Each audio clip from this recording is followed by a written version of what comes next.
Hello and welcome to this Dawn Busters Taste Challenge. I have two 40% alcohol whiskies with no age statement, no age stated, non-age stated blended Scotch whiskies. Okay, here's Dewar's White Label Double Age for extra smoothness. And like Johnny Walker Red Label, well, like the Johnny Walkers, they're all any Johnny Walker. This is produced under a royal warrant. This will focus for the royal family of Scotland, England, Wales, Northern Ireland, the Channel Islands, St. Helena Island, Canada, etc., King Charles III, and family.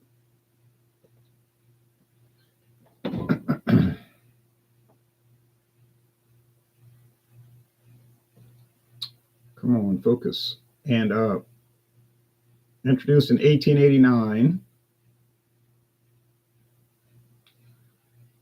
It has changed. I mean, it's 40%. If you look at old advertisements from decades ago, it was 86.6, I think, proof, but it dropped to 80 proof. I don't recall them ever having an age statement on it, but there was always the 12-year.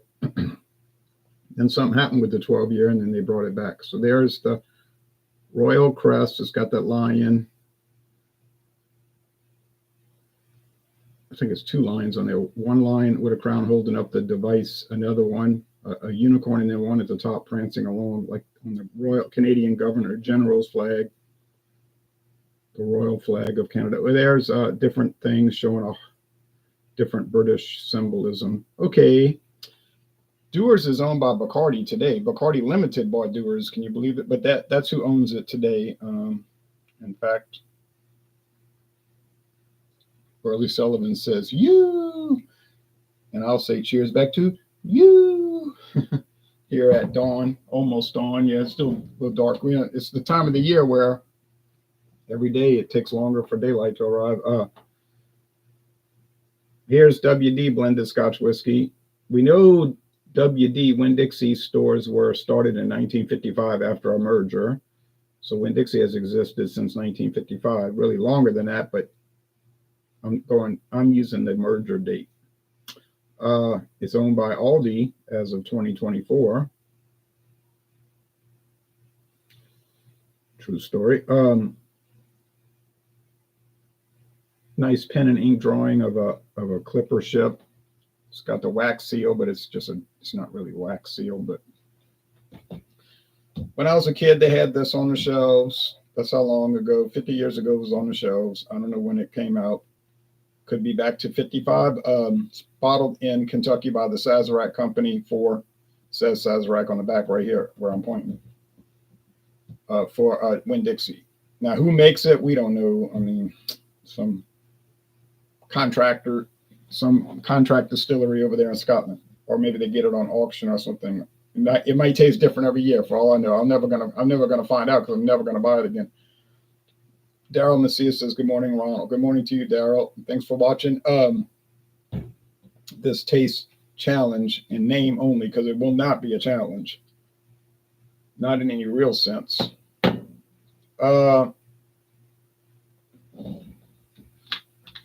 We'll show the web pages in a minute, websites and that. This would be more of a web page because the website is shopwinndixie.com, where you can order, do online purchasing. But you can order this online, but you got to pick it up in the store. They can't bring it out to your car, and they can't deliver it. Probably some liquor law, you can't have it delivered. All right, but anyway, that's cool. But there it is.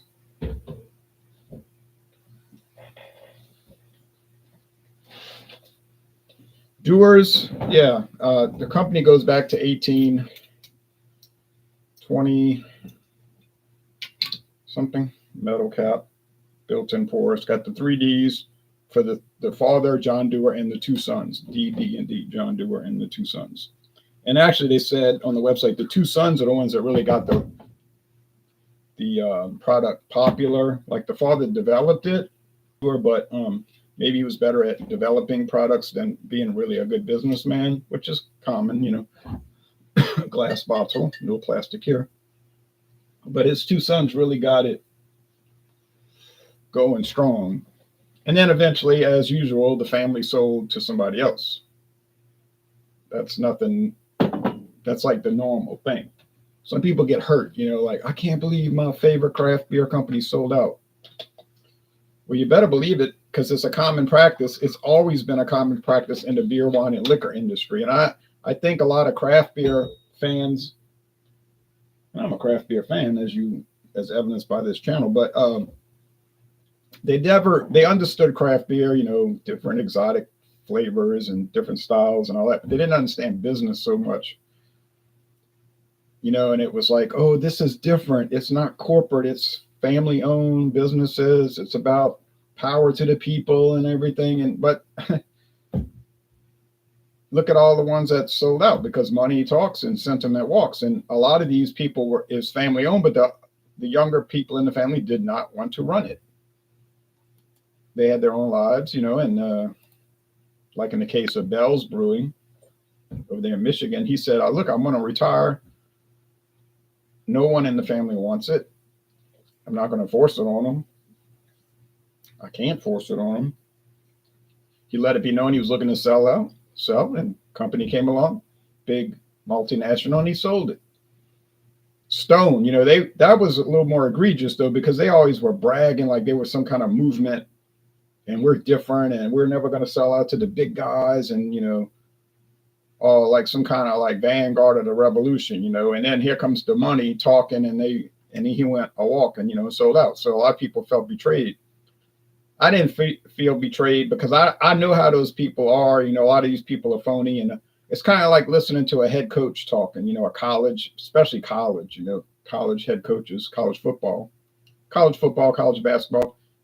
They'll talk all kind of talk, but to get a better job, or what they perceive as a better job, they're out of there. They hit the road, and they'll do it during the season. And they still have a game or two left to play, like the conference championship game and the bowl game. They're out. You know, and they're sitting there telling all the players, you got to buy into this. You know, you got to buy into this to help our program, meaning help me is what they mean. And then they'll turn around and complain like it's wrong for players to leave before the bowl game. Okay, well, why do you do it then? You know, it's so, or it's like listening to a politician, you know, somebody that's running Republican or Democrat, and then people will be like, I can't believe they changed their position. But yeah, like Hillary Clinton said, my position has evolved. Yeah, it evolved because you're not true to what you're saying. You knew all along what you supported, but you didn't want to say it in 1993 or 2003, because it would not have been amenable to your advancement. I know how these people are. All right.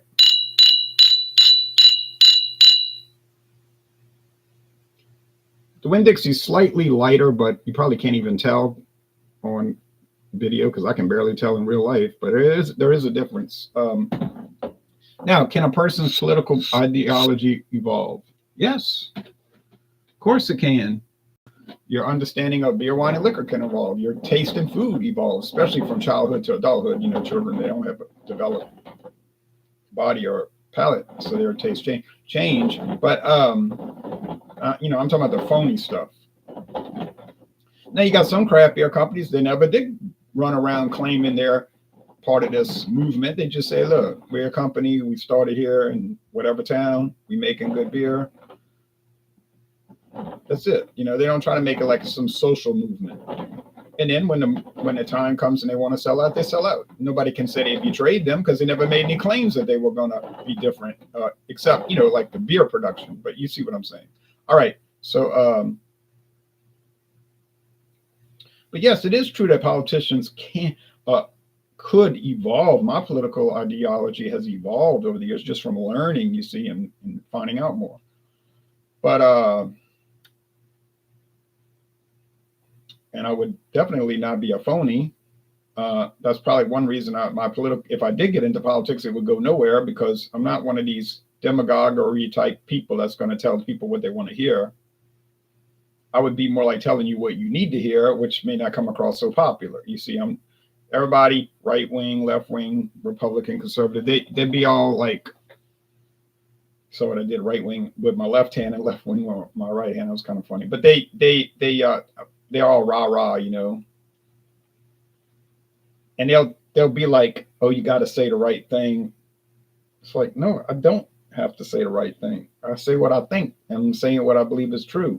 Like somebody told me, oh, you shouldn't say anti-abortion. You're supposed to say pro-life. I say, really? That's a talking point? I have to fall under that umbrella? I'd say what I say, no. I know what I'm saying. And I choose my words carefully. So obviously sometimes I'm kidding around, and some people will be like, I can't believe you say that. I'm so offended. It was like, it was clearly a joke. And anybody with good sense would know that. And you probably know that yourself. You just using that, So, I mean, you can tell when people are kidding and then when they're serious. Although, of course, some things you shouldn't joke about because it's not a joke. But anyway, enough said with that.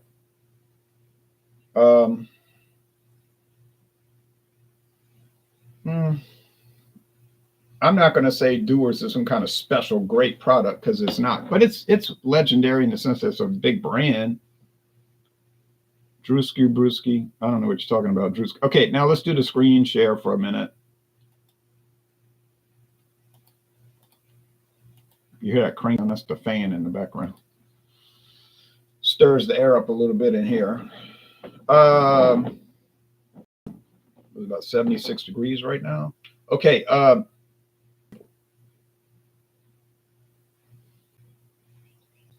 Their distillery is Aberfeldy. That's where they make their single malt, Aberfeldy Distillery. And you can buy Aberfeldy on its own, just the Aberfeldy whiskey that's used to make Dewar's.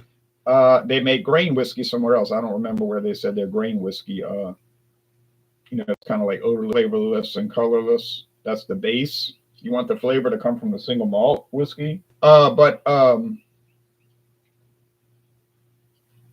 don't know if you can buy this grain whiskey. Some companies will sell that, and it's not really good to drink. One of those. I have an Irish single grain whiskey, and I was like, man, it was only $10. The normal price like $45, and I'm sorry I paid the $10. Tell you the truth, because you're like buying a piece of a recipe.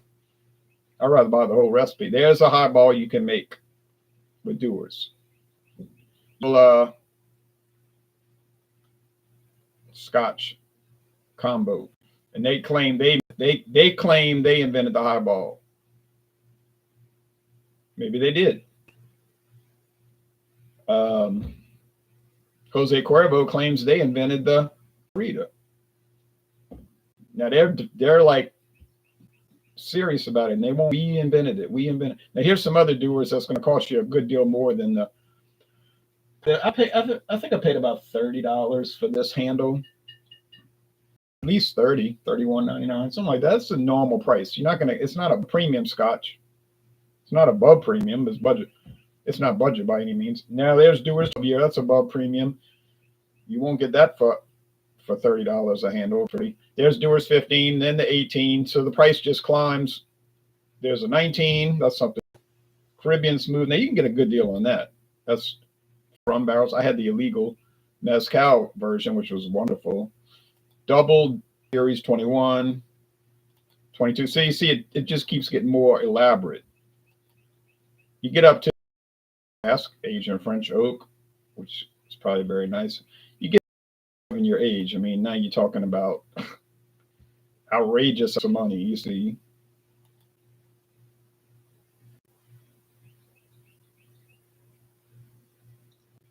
Yeah, there's Aberfeldy. And this is about if you want to take a tour. This is about signing up, manage my booking. Well, I guess you could just drive up there and park and go take. If you're traveling from the United States, you probably want to make sure that they have a spot available, right? In Scotland, no big deal, But yeah, so I'm sure it's very impressive. Doesn't look grain whiskey distillery, although that might be interesting. That's part of it, the industry.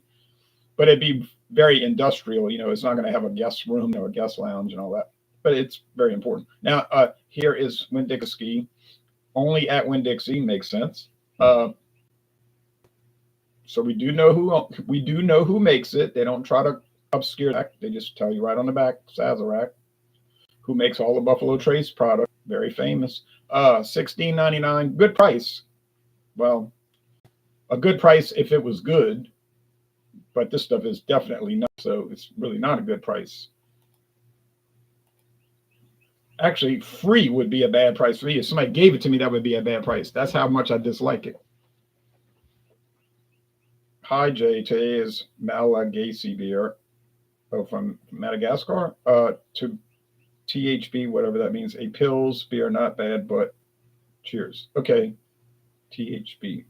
A lot of those internet abbreviations, I don't understand what they mean. Okay. Oh, man. I think I know what that is. I think I know what that is. Let's go with the taste. Cheers. What the heck? You, says the voice impressionist.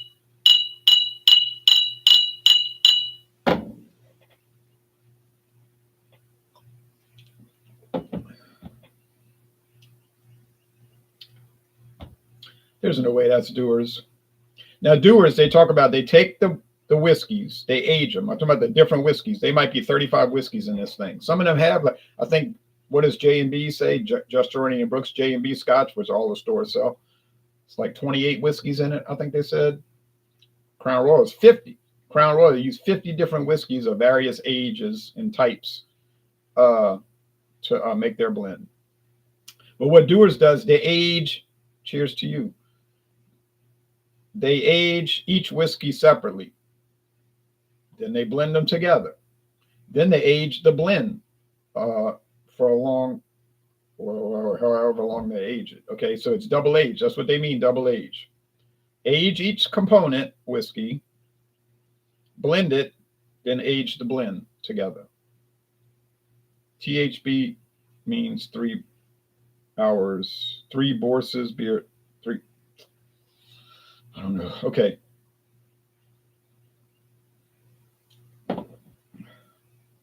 Yeah, you can taste it. It's got this interesting oak flavor.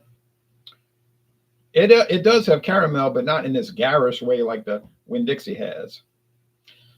Now, if you look on the Dewar's website that I put the link below, we were looking at it a little while ago, they're going to give you all these elaborate tasting notes. But I can't ever pick that up. And I've said this repeatedly. It's not that I'm claiming the company is making it up or trying to fool people or lying. I just think I can't pick it up. I get sugar, honey, sugar water. I think they did talk about honey on the website. Most whiskey to me tastes like sugar water. It just does taste sweet to me. Okay, to meat. Drewski Brewski says Ronald J. Terrio is the best. Oh, really? Okay, the best at what? Some people think I'm the best at getting on their nerves, you know.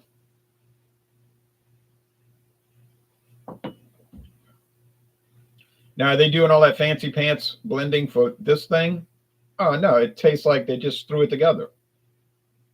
You say, well, that's why it's $16.99 for that big bottle. Exactly. That's why it's $16.99. And the price has dropped over the last few years. Inflation has caused this to drop.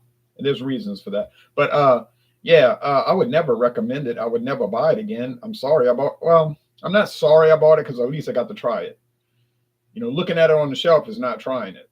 Imagining what it would taste like is not trying it. But I've tried it. Now I know.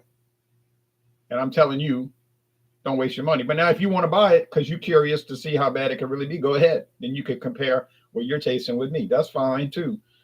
But, you know, it's $16.99. So if you want to pay it, it's on you then. All right, because then I will tell you later, I told you not to buy it. Okay, so this is WD. It's got the right code. I haven't missed it once. And I got one taste challenge left tomorrow, Monday. And it's really going to get killed because it's going up against the Dewar's 12-year. I like Dewar's. It's good. But the 12-year is much better. And so, WD, you about to get beat so bad. And you have a 0-win record. You like the Detroit Lions a few years. You remember years ago they won 0 games and lost 16. That's what the WD Liquors blended Scotch whiskey is like. A winless season. Good stuff. Average, low average stuff. I'm not gonna say it's definitively bad, but it's low average. All right, time to go watch the news. And y'all take care. And see y'all in about